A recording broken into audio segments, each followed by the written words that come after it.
Hermanas y hermanos, amigas y amigos, es una alegría estar juntos nuevamente. Ahora para la que sería la clase 49 del curso de Filocalía. Vamos a ver si abordamos 2 o 3 párrafos del discurso ascético de Nilo hacia el final del vídeo, y en la primera parte intentar comentar, intercambiar o responder algunas consultas y temas que han llegado los últimos días, particularmente la última semana. Uno de estos temas, era respecto de la regla de oración. ¿Es necesaria una regla de oración? ¿Cuál sería esa regla de oración adecuada? Y demás. A menos que uno sea una persona que está en un monasterio, una persona consagrada, que tiene votos y que sea sujeto específicamente a una regla de oración, que tiene un horario, un cierto oficio de lectura, es decir, toda una normativa a la cual uno está sujeto por su misma profesión de vida o deber de Estado, a menos que se trate de un consagrado, decía, nuestra regla de oración puede irse adecuando mucho a la situación y al momento particular que atravesemos.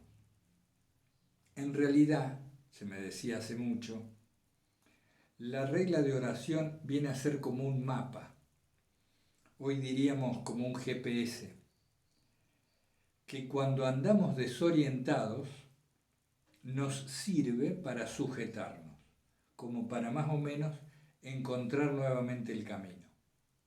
Pero que cuando uno anda en la presencia de Dios o cuando el calor del corazón le va dictando la oración, la regla se hace innecesaria. Por lo general conviene tener una pauta mínima en nuestra vida cotidiana, una pauta mínima.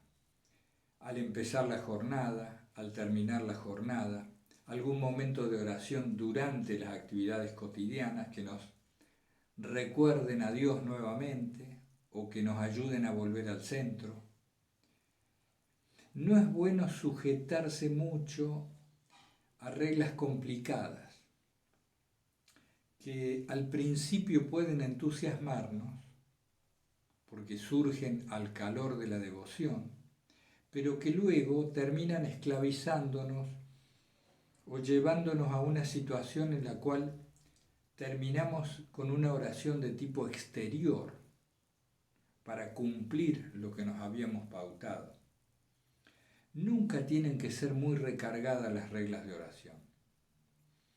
Por eso les decía, en los monasterios a veces incluso hacen modificaciones a las reglas originales o primitivas, porque se encuentran a veces embarcados en mucho diálogo, mucha cuestión discursiva, y es difícil mantenerse al abrigo o en el calor contemplativo si uno tiene que ir de un salmo al otro a cierta prisa, leer esto, aquello y lo demás allá. En general, la norma de lo simple también aplica a la regla de oración. Y en el caso de aquellos que gustamos de la oración de Jesús, o de la oración centrante, o de tipo jaculatoria, esas oraciones breves, si uno llega a encontrar por gracia de Dios una cierta frecuencia, una cierta costumbre en repetir este modo de oración, la regla empieza a hacerse innecesaria. Porque este modo de oración que nos mantiene en la presencia de Dios viene a suplir las otras oraciones o devociones que antes teníamos. Pero por eso esto depende mucho del momento en que uno está, del gusto particular. ¿Hay que dejarse guiar por el gusto en la oración? Sí, claro que sí. Porque el gusto es un indicador del contacto que tenemos con eso. Es como decir, fíjense cuando nosotros vamos a comer algo y resulta que esa comida que están preparando hoy no me apetece. Bueno, por algo es. Hay veces que el cuerpo necesita otro tipo de alimento. No le va a caer bien esa comida. La oración podemos hacer un cierto tipo de parentesco. Yo recuerdo, hay situaciones en las cuales uno agarra el libro de los Salmos y los recita en voz alta, en soledad, y esto es perfecto. Uno necesitaba exactamente lo que decía el salmista. Otras veces no. Otras veces uno necesita el silencio, o unas pocas frases, o una lectura espiritual con algunas pequeñas oraciones intermedias. Así que, perdón, respondiendo a esta consulta, creo que hay que tomarse mucha libertad en este tema, adecuar nuestra propia pauta o regla de oración al momento espiritual que estamos atravesando y sobre todo atender a si esta forma de oración o esta otra me produce aquello que busco en la oración. Porque ¿qué es lo que buscamos en la oración? Sentirnos cerca de Dios. Y esto se siente muy claramente en el corazón, en la calidez del corazón. Esto se transmite a la propia mirada, sale hacia el mundo en cierta forma amorosa, cierta familiaridad con la presencia de Dios. Esto es lo que buscamos todos en la oración. Así que hay que adecuarse al modo que mejor convenga para cada alma y para cada momento. Un tema colateral que surge también a raíz de esto, un hermano me decía el otro día, él venía contándome otras cosas por escrito y de pronto dice, a veces me surge como el deseo de seguir al peregrino ruso, es decir, tomar la oración de Jesús un poco a rajatabla, ¿no? Al estilo del peregrino. Y yo lo entendía bien porque esto me ha pasado con frecuencia. De esos momentos especiales en los que nos sentimos invadidos por cierto fervor, cierto calor, devoción, donde hasta la mente nos dice, dedícate a esto, conságrate a esto, vamos con esta forma de oración o con aquella otra. Creo que hay que seguir esos momentos, hay que adecuarse al viento. Viene un viento cálido que nos da fervor, oración y devoción, hay que aprovecharlo. Teniendo en cuenta que esto puede variar al poco tiempo. Pero digo, si viene un fervor especial que en cierto modo nos llama a la consagración, a un tipo particular de oración, hay que hacerle caso, hay que hacerle caso. Vamos por ahí. Después a los 10 días resulta que esto ha variado, que bueno, que no se puede, que tenemos otras actividades. No mortificarse. Siempre esto se nos está haciendo un lema, ¿no? No mortificarse. No importa, uno después se adecúa. Pero esos momentos especiales de la gracia hay que seguirles la corriente, porque van sembrando en nosotros un camino no visible, un cierto intangible que va haciendo huella. Y esa huella, al correr del tiempo, uno descubre que fue muy importante para el posterior centramiento o la etapa posterior, lo que vino después. Esto me ha pasado, es de mucha utilidad. Alguien siente deseos de pasarse 3 días rezando la oración de Jesús sin parar, apenas comiendo y tomando. Si usted siente ese fervor, adelante, adelante. Cuando eso se pase, porque todo pasa, todo va y viene, todo se da por ciclos y ritmos, hay que ver que la huella que se construyó por obra de la gracia en esos días es muy importante. Bueno, ahí teníamos el tema de la regla de oración que tiene que ser adecuada a cada alma y a cada persona, a menos que uno sea un consagrado y tenga votos muy precisos de un cierto tipo de oficio, y también seguir el calor de la gracia, estar atentos al viento de la gracia y sumarse a ella cada vez que podamos. Ahora veamos otros temas. Otra consulta que vino estos días es referida yo le llamaría el tema del contraste, el tema del contraste. Esta hermana me comentaba, esta amiga me decía, a veces hay un día con mucha oración, mucha meditación y demás, y al día siguiente es como lo opuesto. Aparecen muchos pensamientos, muchos de ellos oscuros. ¿A qué se debe? Ella quería una opinión, pese a que intuía por dónde venía la cosa. Yo tomé nota de 2 o 3 cuestiones referidas a este tema del contraste entre un día y otro, o de el rebote que también se ha llamado. Por un lado, es muy interesante este tema, a ver cómo lo hago simple. Fíjense cómo funciona el organismo humano. Si uno come verduras 10 días y estaba habituado a un régimen más carnívoro, ¿qué pasa?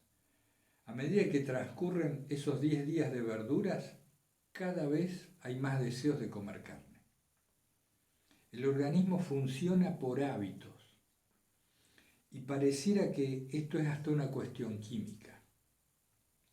Entonces, cuando nos empieza a faltar aquello a lo que el organismo está acostumbrado, lo empieza a reclamar. Lo empieza a reclamar. En la vida de oración, hasta que se nos hace costumbre un modo de ser y estar en oración, o un cierto modo de permanecer en contemplación interior a pesar de las actividades o durante las actividades, hasta que esto se hace una costumbre, lo que los filócalos le llaman la segunda naturaleza, tenemos unas oscilaciones muy importantes, muy grandes, en nuestra vida interior y sobre todo en cómo vivenciamos nuestra vida interior. Resulta que los pensamientos, y particularmente los pensamientos que podríamos llamar oscuros, negativos, generan una química corporal muy particular de la cual nos hacemos adictos químicamente. Esto también ocurre en sentido contrario, cuando en general la mente permanece en torno a pensamientos positivos, entusiastas y demás. También esto produce secreciones hormonales y de diversos químicos en el sistema endocrino del cuerpo que genera adicción. El organismo es una especie de máquina adictiva. El cuerpo y la mente inscripta en él funcionan por costumbre. La adicción es su norma. Entonces, siendo así la naturaleza, nos conviene generar costumbres y, entre comillas, adicciones que sirvan a la vida espiritual. Ustedes habrán leído El peregrino ruso y en más de un párrafo comenta él o algún personaje de esta obra, de esta hermosa obra, comenta cómo frases tales como ya no me lo podía pasar sin repetir el nombre de Jesús. O la oración me era una actividad tan grata que no podía estarme sin ella. Bueno, esto es la costumbre, se nos ha hecho una segunda naturaleza. Y es una forma de adicción positiva. ¿Por qué? Porque nos libra de los pensamientos innecesarios, nos acerca al calor del corazón y nos permite vivir en la presencia de Dios.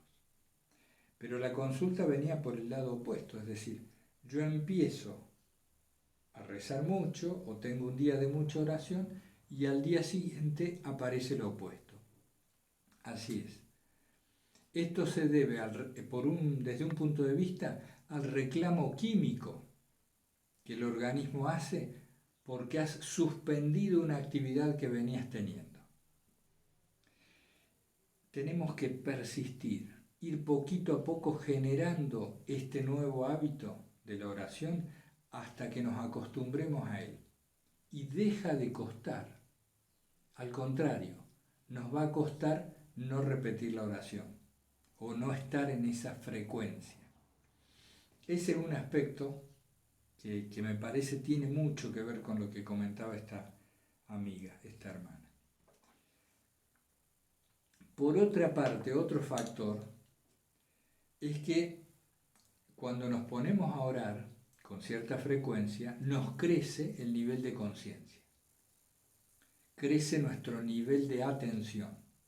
Entonces, puede que al día siguiente o los días siguientes haya una especie de rebote y de ataque de los pensamientos por las razones que decíamos recién, o puede que también nosotros estemos con más atención, estemos más atentos y percibamos con más claridad pensamientos que ocurrían siempre y que nosotros no advertíamos. Eso también puede incidir. Yo me acuerdo ya cuando hicimos el retiro del peregrino ruso a fines de 2019, que una hermana me comentó, ella adoptó, ¿no? Adoptó la oración de Jesús para sí, como una especie de norma de vida, le gustó mucho, pero al mes aproximadamente de la práctica me decía, pero estoy viendo una serie de pensamientos, de oscuridades y de cosas que jamás había visto. Parecía estar empeorando a raíz de la oración de Jesús. No hay tal empeoramiento, hay un crecimiento del nivel de atención, del nivel de conciencia, como se dice en fenomenología, y esto nos da una claridad nueva en la mirada interior que a veces nos espanta. Y también ocurre no solo con los pensamientos, sino que empezamos a ver en nosotros conductas que antes no veíamos, a raíz de esta nueva atención. Así que también me parece que puede ir por ahí algo de lo que comentabas. Una cuestión del contraste, una cuestión química.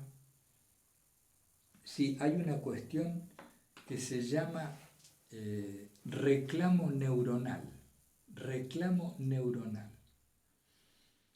Como yo lo he entendido, estas neuronas están habituadas, ¿no?, a cierto tipo de químico. Y cuando les falta, empiezan como a llamar, a crisparse, a abrir sus bocas, por decirlo así, pidiendo lo que está faltando. Y esto uno lo vive, lo registra como una particular ansiedad por aquel objeto de la adicción. Y empieza a aparecer constantemente la imagen de, supongamos, de esa sustancia, de esa comida, de esa actividad. Y esa imagen aparece precisamente para que uno encamine la conducta hacia ello y le dé al cuerpo lo que está pidiendo. Ese es un momento duro, ¿eh? Yo les cuento, por ejemplo, hasta hace unas décadas, yo fumaba mucho, desde muy joven, cigarrillos, y me acuerdo que fue muy difícil dejarlo, muy difícil, pero que una vez tomada la decisión profunda, no fue tan difícil como se imaginaba uno. Recuerdo que aquellos fueron días de los que nunca me voy a olvidar, unos 9 o 10 días, que fueron particularmente difíciles, ¿no? Yo fumaba, no sé, 40 cigarrillos al día, desde los 14, 15 años. Entonces, claro, era una cuestión química tremenda. Y esos 9 o 10 días ocurrieron cambios en la forma de ver las cosas, en el tono corporal, había hasta ataques de ira, que claro, el hábito venía a compensar cosas que ya estaban. Pero que una vez superado cierto periodo, ya después todo se hace más fácil.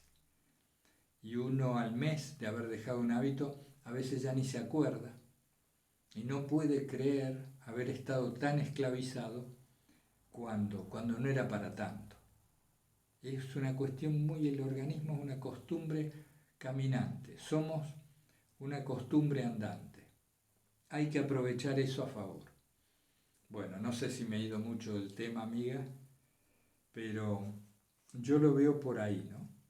El acrecentamiento del nivel de conciencia que nos hace ver más cosas de las que antes veíamos, y un poco esta cuestión de la química del organismo o también del rebote. En la vida monástica o espiritual se ha dicho, incluso en el peregrino ruso también se menciona, es la lucha que te hace el mundo oscuro, ¿no? La lucha que te hace el mundo oscuro para que no te dediques a la actividad del Santo Nombre, por ejemplo. Y es cierto, es el mundo oscuro, son las sombras, es lo que está escondido que surge con más vigor. Hay que persistir y con paciencia. Bien, bueno, ese era otro tema. A ver, vamos a cortar acá y seguimos. Muy bien. También había otro comentario, otra consulta, referida al tema de la contemplación y la acción. Esta hermana me comentaba que por temperamento natural es una persona de índole creativa, activa, se dedica en parte de su tiempo al arte, también da conferencias, despliega una intensa actividad que podríamos llamar así exterior, mientras vive una vida de oración, una vida consagrada, y buscaba algunos parámetros o criterios a tener en cuenta para que esto no se desbalanceara. ¿Cómo saber si estamos centrados en este equilibrio entre contemplación y acción? Y es un muy lindo tema, yo tomé varias notas al respecto, pero antes quiero hacer una consideración que me parece importante. Toda actividad debiera nacer desde un espacio de contemplación, o desde un silencio interior, o desde esa percepción de la presencia de Dios en el corazón, del Cristo en el corazón. Si hay una norma, esa me parece excelente, perfecta, que toda actividad nazca desde ese espacio. Nada sencillo, por cierto. Porque cuando las actividades que realizamos no nacen desde ahí, llevan la impronta del apremio, de la expectativa, de la ansiedad, y pueden estar muy emparentadas con el ego. Veamos algunos puntos más precisos. Después sintetizamos. Si aparece el apremio, existe la posibilidad de que mediante tal actividad me esté fugando de una cierta situación o de una cierta sensación. Si hay apremio, existe la posibilidad de que me esté fugando de algo mediante esa actividad. ¿El apremio qué es? Es como una presión interior. Me siento apremiado.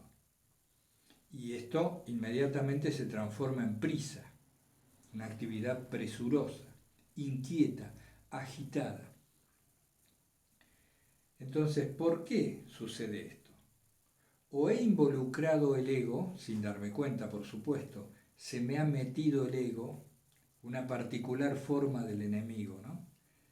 El adversario, el demonio, los logismoi, una de sus particulares formas de manifestarse es lo que llamamos la actividad egoica del ego. Cuando el ego se ha metido al medio, aparece el apremio y la inquietud. ¿Por qué? Porque el ego y las expectativas son lo mismo.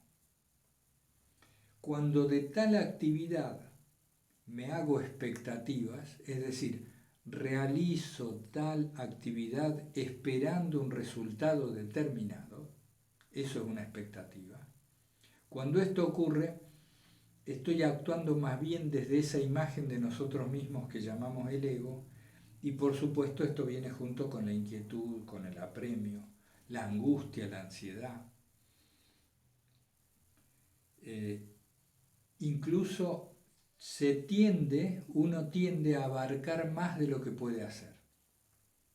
Cuando uno empieza a abarcar más de lo que puede hacer razonablemente, ya tenemos ahí una alerta importante de que se nos está infiltrando algo que no viene del corazón, no viene del centro de la persona.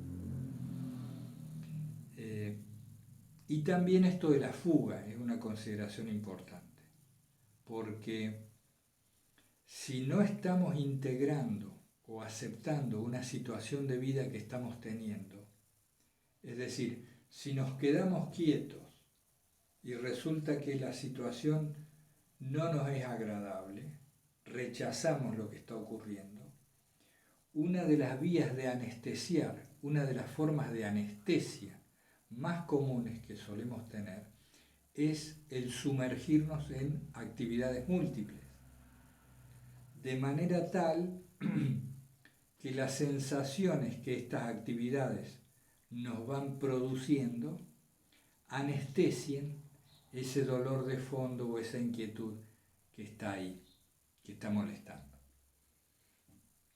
Así que un parámetro es ver si aparece el apremio, la inquietud, la agitación, la prisa. Si me encuentro demasiado a prisa, está metido el ego, hay expectativas o me estoy fugando de una situación. Este criterio a mí me sirve tenerlo en cuenta. Puede servir tal vez a otros. Aquí tomé nota. Cuando andamos muy presurosos, decirnos, ¿a dónde vas? ¿A dónde vas? ¿Qué estás buscando? ¿Qué estás buscando? Porque si buscamos a Dios, no hay por qué tener prisa. Dios ya está acá, ahora, en este momento. No hay a ningún lugar que ir para encontrar a Dios. No hay ninguna actividad para hacer que nos vaya a traer a Dios. Dios está ahora, entonces lo que tenemos que hacer es no hacer. Si queremos encontrarlo en el ahora mismo, en donde Él ya está, vieron que todos sabemos, así se nos ha dicho y a veces hemos comprobado, que Dios está en todo tiempo y lugar, es omnipresente. Si esto es así, no hay a dónde ir para encontrarlo, hay que quedarse donde uno está. Y habiendo encontrado la sensación de su presencia, podemos desde allí salir hacia las distintas actividades. ¿A dónde vas? Esto es muy interesante de planteárselo, ¿no? Cuando nos sorprendemos en una actividad presurosa. Hay aquí en las sierras de Córdoba, cerca de donde vivo, hay montañas, por supuesto, y algunas colinas que son muy aptas para senderismo, para caminar, pero de vez en cuando hay algunas pendientes pronunciadas. Y si uno va desatento, empieza a descender un poco demasiado a prisa, con el riesgo de tropezar y caer. ¿Vieron que esto nos pasa con frecuencia? Uno se embarca en una serie de actividades y cuando quiere acordar ya está muy embalado, ya vamos a mucha velocidad. Entonces cuesta detenerse. Hay que pegar unos frenazos fuertes y a veces esto es difícil o puede producirnos golpes, en el ejemplo de la caminata. Entonces, siempre conviene, esto se me decía hace muchos años, me ayuda mucho, siempre conviene esperar que las actividades vengan a uno. Como decir, dejar que Dios nos vaya planteando las cosas y no uno salir a buscarlas. Y hay una consideración también importante respecto al tema económico, porque esta persona que me hacía la consulta también, una de las actividades que realiza están referidas a la cuestión económica. Entonces, es un tema delicado. Cuando nosotros hacemos para obtener un beneficio económico, cosa que el mundo está organizado así, es difícil salirse de eso. Cuando hacemos en función del beneficio económico legítimo que pretendemos a través de alguna actividad, suele infiltrarse la prisa también, el descentramiento.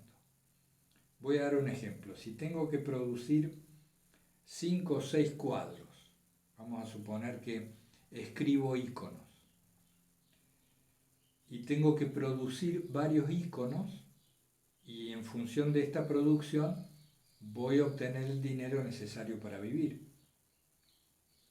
Es muy fácil que se infiltre allí una producción más apresurada, menos conveniente, menos aplicada, menos atenta, incluso menos al gusto de uno. ¿Por qué? Y porque si lo hago lento, si lo hago realmente como quisiera hacerlo, al icono, va a pasar que voy a producir 1 por mes y no 5. Por lo tanto, ¿de dónde me va a venir el dinero? Bueno, a mí se me dijo, produce 1. Es decir, haz bien lo que tienes que hacer, que Dios te va a proveer. Y aférrate a esa confianza. El apresuramiento no nos va a convenir, ni espiritualmente, ni siquiera económicamente, porque podemos verlo diciendo, va a perder calidad tu trabajo. Por lo tanto, finalmente, en el mediano plazo vas a ganar menos. En cambio, una cuestión hecha con calidad, con amor, con tiempo, con ternura, con la aplicación atencional necesaria, va a ser valorada, va a ser valorada. Confiemos en que la providencia siempre cuida de estas cosas. Y tiene relación con lo que hablábamos el otro día de buscar el reino de los cielos. Eso sería buscar el reino de los cielos. En mi arte particular, en mi profesión, en mi oficio, buscar el reino de los cielos es hacerlo lo mejor posible, del modo más perfecto que me salga, con el ritmo y el tiempo que necesito para hacerlo. Y entonces ahí rige plenamente esto de que lo demás te será dado por añadidura. Hay que tener ahí la fe necesaria y el acto de confianza.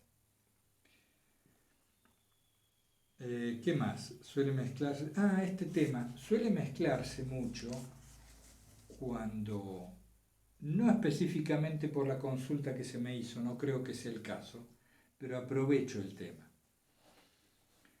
Se nos suele mezclar mucho el tema de la aprobación ajena. La aprobación ajena.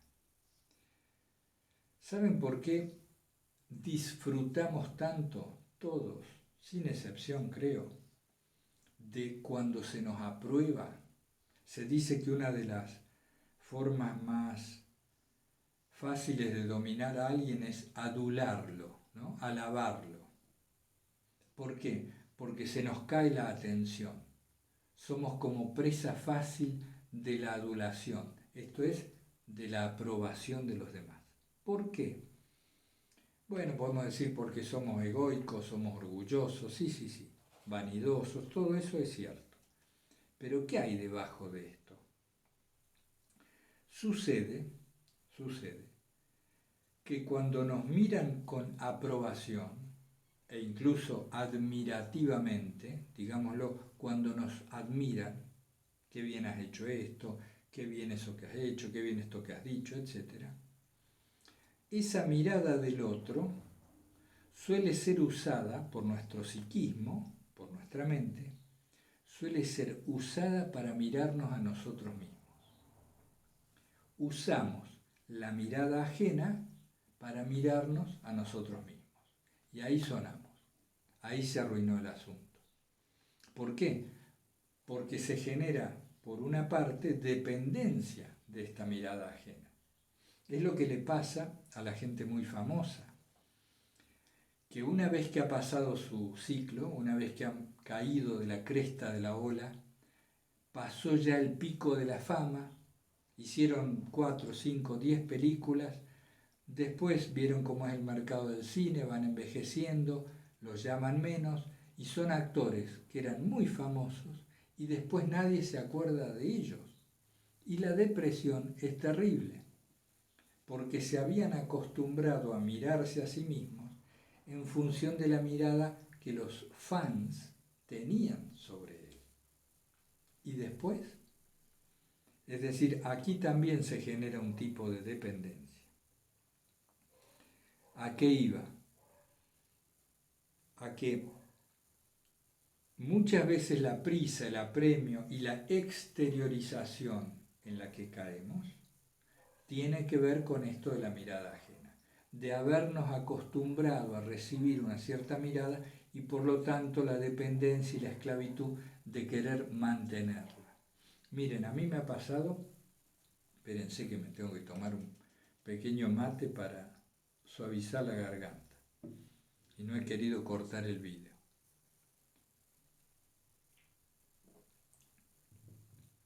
A mí me ha pasado, ustedes saben que todos tenemos buenos días, malos días, días intermedios, y a veces alguna clase ha salido mejor que otra. Entonces me han llegado comentarios inmediatamente, qué buena clase, esa clase en particular me ha ayudado muchísimo, tal cual y así. Comentarios similares que uno por supuesto agradece porque son motivo de aliento y demás. Pero nunca me ha sido tan difícil una clase como la posterior a la que fue más alabada. Es decir, aquella clase que fue la mejor, bien, la posterior fue la más difícil, ¿no? Que es un modo de vivir esto mismo que les comentaba. Porque el mecanismo, se produce inmediatamente el mecanismo de querer más de lo mismo. La mente por sí sola quiere más de lo mismo. Entonces, si me han dicho que esta estuvo bien, ¿cómo hago, dice la mente, para que esta que estoy por hacer también sea buena o sea mejor? Porque en esto también rige lo de las adicciones. Siempre se quiere más. El famoso siempre quiere ser más famoso. El rico siempre quiere ser más rico. Y si alimentamos los deseos, sucede esto. Me como este postre con un poco de dulce, pero al otro día voy a querer más dulce, ¿no? Es toda una cuestión muy interesante de cómo ser austeros, equilibrados, para no cargarnos de esclavitudes, no por una cuestión moral, que es una consideración que le compete a otras personas, no es lo mío. Por una cuestión práctica, liberarnos de pesos, incluso Nilo el asceta lo menciona en varias partes del discurso ascético, algo comentamos el otro día, de cómo tener poco, cómo ser pobres para quedar libres de dependencias. A ver si queda algo. Suele mezclarse el tema de la aprobación ajena, me miro a través de la mirada ajena y me habitúo a mirarme a través de los demás. El tema de no hacer por el dinero, sino hacer como alabanza, ¿no? Todo debiera ser hecho como una alabanza. El tema de no ir en busca de actividades, sino esperar que Dios me las traiga. El sentido de apropiación surge de las expectativas. Claro, me apropio. Es como si lo que nos conviene es la actividad de donación. Me doy. Cuando uno da, se olvida. Los resultados no importan. Eso es cuando damos. Cuando se nos infiltra la apropiación en nuestra actividad, esperamos. Estamos a la espera. A ver qué piensan de esto, a ver cómo sale esto, qué resultado podemos obtener de esto. Ahí se nos metió la apropiación, la posesión. Bueno, yo creo que para no extendernos mucho, que ya lo hemos hecho, Esto respondió un poco a la consulta sobre el equilibrio entre acción y contemplación. Podría hacer una o dos consideraciones más. Nuestra jornada podría ser vista como una película. Imaginen una película. Vieron que si la pasan rápido a un trozo de película, nosotros vemos toda una serie de movimientos, ¿no? Nuestro día tendría que ser una oscilación suave entre quietud y movimiento. Quietud y movimiento. Ese sería un ideal, al menos en teoría, que podríamos tener en cuenta como parámetro. Que si proyectamos nuestro día, la jornada, la proyectáramos rápido, se viera una curva de actividad y de quietud. Porque de la quietud sale la fuerza, la verdadera fuerza para la actividad. Si se me dijera cómo debiera ser una regla de vida, yo diría que antes de desplegar cada actividad, uno debiera tener un momento de quietud. Si voy a tener 2 horas de actividad, no digo que estemos 2 horas en quietud, pero al menos un buen momento de quietud, de oración, de búsqueda de la contemplación, para después llevar esa oración a la actividad. No son opuestas la acción y la contemplación, pero la acción debe nacer de un espacio interno de silencio. Ese es el ideal. Y que Dios nos ayude, que no es nada sencillo hasta que nos acostumbramos. Bueno, hermanas y hermanos, les hago un pequeño comentario más referido también a una consultita que llegó estos días. Una cosa muy común que nos ocurre es la de vivir a partir de la historia personal, como si cada día nos presentáramos ante la jornada, ante lo nuevo, cargados con toda la mochila de nuestra historia personal. Historia personal que por una parte es bastante ilusoria, debido a que nos hemos ido haciendo relatos diferentes de lo ocurrido. A medida que pasan los años va cambiando el significado de aquello que recordamos y la mente por sí misma va elaborando diferentes versiones de nuestra biografía dependiendo de lo que ocurre. Por caso, supónganse ustedes, si hoy nos contrata alguien con un elevadísimo sueldo, por alguna cuestión fortuita, no importa qué, de repente pasamos a tener abundancia económica y un muy buen sueldo. Automáticamente la mente reinterpreta toda la historia personal. En síntesis diríamos, se produce una síntesis interior que dice, bueno, por fin, ahora sí. Y todo aquello que fue un fracaso, que fue un esfuerzo, que no salió bien, todo eso cobra un sentido nuevo, como si hubiera estado encaminado y preparándose para este momento, para el momento en que de pronto somos reconocidos y bien pagados. ¿Ven? Quiero decir, un hecho en el hoy reconvierte el significado de todo lo anterior. Y lo mismo con algo negativo, ¿no? Si nos ocurriera algo negativo. ¿Qué quiero decir con esto? Que la historia personal no necesitamos cargar con ella para iniciar cada jornada. Tenemos que tenerla ahí como algo que es variable, que se va modificando por sí mismo, que adopta significados dependiendo de otros factores. La nota que yo había tomado en relación a la consulta es muy simple. Dice, mi vida empieza hoy. Mi relación con Dios empieza ahora, en cada momento. Debo librarme del peso de mi propia imagen, del peso de mi propia historia. Si hice o no hice esto o aquello, ya fue. mi relación con Dios empieza ahora mismo, en este mismo momento en que tomo conciencia. En este preciso instante en el cual me doy cuenta de que estoy presente, de que estoy vivo y de que quiero unirme a Dios o quiero percibir su presencia. En el punto en que me doy cuenta de eso, empieza mi vida. Ahora empieza. Esto es muy útil, muy cierto, en mi experiencia, y nos libra de lastres innecesarios que andamos cargando y que nos impiden elevarnos. Bien, ese era un tema que había quedado pendiente de una consulta. Vamos con 2 párrafos de Nilo, que yo les quiero leer. Lo hemos maltratado a Nilo, soy consciente. Justo atravesamos unos días difíciles, como ustedes saben. No lo habíamos preparado bien en otra ocasión.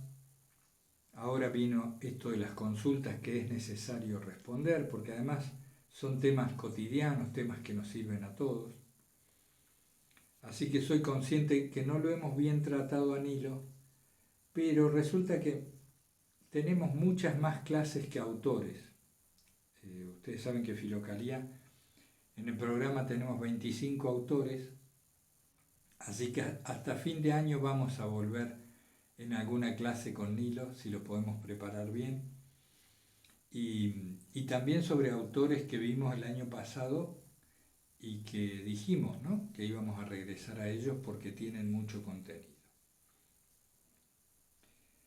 Así que con paciencia vamos haciendo lo que corresponde. Vamos a ir también sobre Calixto en una de las próximas reuniones, que nos hace falta con el tema de la oración. Fíjense, en la página 326, en la parte central del texto, viene a cuento también con una de las consultas que tratamos anteriormente.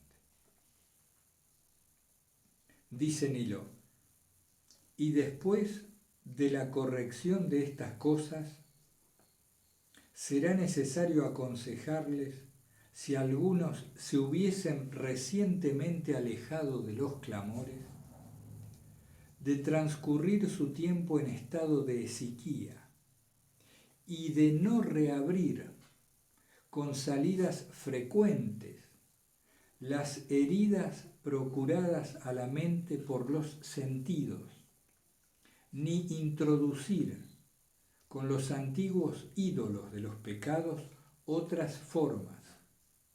Deberán evitar el asalto de las exuberancias juveniles, poniendo todo celo en eliminar las antiguas fantasías.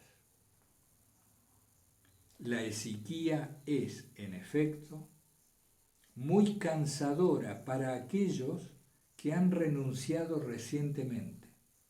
Fíjense, lo hablábamos hace un rato a raíz de uno de los temas. La esiquía es, en efecto, muy cansadora para aquellos que han renunciado recientemente, pues el recuerdo, es decir, la memoria, aprovechando la ocasión, mueve toda la impureza que está presente en ellos, no habiendo podido hacerlo antes a causa del exceso de actividad. Viene como anillo al dedo a lo que tratábamos, del rebote, del contraste. Pero ella, con el cansancio, representa también la ventaja de remover del intelecto con el tiempo el asedio de los pensamientos impuros.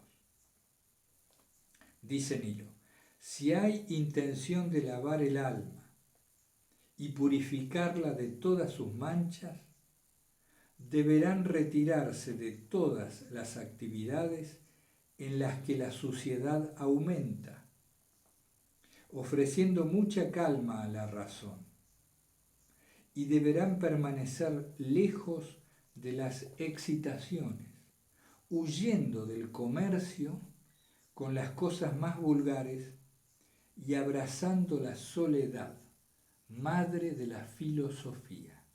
La soledad, madre de la filosofía. Qué interesante. Ahí Nilo nos habla, bueno, de lo mismo que hablábamos, ¿no? Cuando uno se pone a buscar la quietud, cuando uno se pone a buscar la oración, cómo se revela todo a raíz de lo que él mismo dice que no vamos a repetir. Después, en la página 327, la parte final, vuelve al tema, lo ajusta desde otro lado, dice: por lo tanto, ellos, siempre está hablando de los monjes, de sus discípulos, Nilo tenía discípulos, era muy estricto como maestro espiritual. Dice, por lo tanto, ellos no deberán mezclarse con los estruendos de las ciudades, sino que deberán huir lo más lejos posible, colocando la mente lejos de los ruidos que resuenan a su alrededor. Fíjense, a esto iba. En efecto, no es de gran utilidad para el que se retira de los negocios el sentir resonar a su alrededor las noticias respecto de ellos. Y habiendo dejado la ciudad de los tráficos, sentarse a la puerta como Lot y llenarse de nuevo de la confusión que de allí proviene. Cuando se refiere a Lot, nos está llevando, a ver si puedo ver bien la nota de pie de página, dice Génesis 19.1, a ver si es la 48, claro, y llenarse de nuevo de la confusión que de allí proviene. Deberán mantenerse alejados, como el gran Moisés, hasta que cesen no solo sus obras, sino también sus voces. Como dice, cuando salga de la ciudad, abriré mis manos y los truenos cesarán. Y remite a Éxodo 9:29. Es decir, quien se ha alejado de los negocios no conviene que escuche acerca de ellos, que permanezca cerca de las influencias de estos. Nilo hace mucha exégesis, esa es una de las dificultades también con sus textos, con su discurso ascético. A mi modo de ver, y esto me ha traído dificultad, yo creo que está en parte en la dificultad de que todavía arrastro preparar bien una clase sobre él. A mi modo de ver se le va la mano. Fíjense lo que me atrevo a decir, por supuesto es muy posible que me equivoque. Pero él hace a veces conclusiones que yo veo demasiado enroscadas, demasiado liadas, de párrafos de la Sagrada Escritura, de versículos de la Sagrada Escritura, y yo no logro sentir ni encajar lo que dice propiamente, ¿no? Como si él hubiera estado en un cierto estado interior, claro, a lo mejor muy elevado para nuestro entendimiento, aunque a veces me parece también enfebrecido, ¿no? o tratando de liar el hilo y de enrollarlo demasiado, sacando conclusiones de significados y haciendo exégesis de partes bíblicas que no logramos nosotros encontrar encaje con eso. Yo sé que a algunos de ustedes les gusta mucho realmente Filocalía, por eso están aquí, pero quiero decir, algunos se dedican con detenimiento a los textos. A ellos precisamente les digo, si quieren profundizar, enviarnos párrafos, va a ser de ayuda para esa clase pendiente que vamos a tener. Hay párrafos muy ricos, no estoy para nada diciendo que su enseñanza no es rica y profunda, sino que el discurso ascético es de mucha exégesis, de mucha interpretación, simbolismo y significación que ni lo extrae aparentemente de lo bíblico, y que ahí es donde no logramos a veces encajar lo que dice. pero tiene enseñanzas absolutamente claras y buenas. Por ejemplo, esto quizá dice, cuando dilatamos, bueno, el otro día lo hablábamos, ¿no? Cuando dilatamos la necesaria exigencia del cuerpo, buscamos para ello una inconcebible suntuosidad, confeccionando los alimentos con miríadas de condimentos, haciendo, por un exceso de ambición, cómodos y lujosos los trajes mediante una variedad de ornamentos, y luego acusados respecto a estas vanidades como el que magnifica con espléndido dispendio, hecho esto inútilmente, una necesidad capaz de ser satisfecha con poco, construimos defensas como si se tratara de deberes. Y sigue, ¿no? Bueno, esto lo hablamos el otro día cuando aludíamos al tema de lo necesario y de lo superfluo, que abarca gran parte del discurso ascético de Nilo y que por eso lo extrajimos. Claro, como dice, por ello no nos conformamos con el uso de lo necesario, sino que prefiriendo la saciedad que es nociva para la vida, nos apoyamos sobre posesiones de todo tipo, no percatándonos de que debemos poseer en la medida que el cuerpo necesita, y que si vamos más allá de esto, nuestra conducta no es más de necesidad, sino de desorden, como dice en la página 341. Bien. Es muy interesante cuando habla de estos temas. Se complica más cuando hace interpretaciones excesivas de la Biblia, de la Sagrada Escritura. Bueno, ya para terminar y no extenderme, pero quería compartirles algo de Nilo.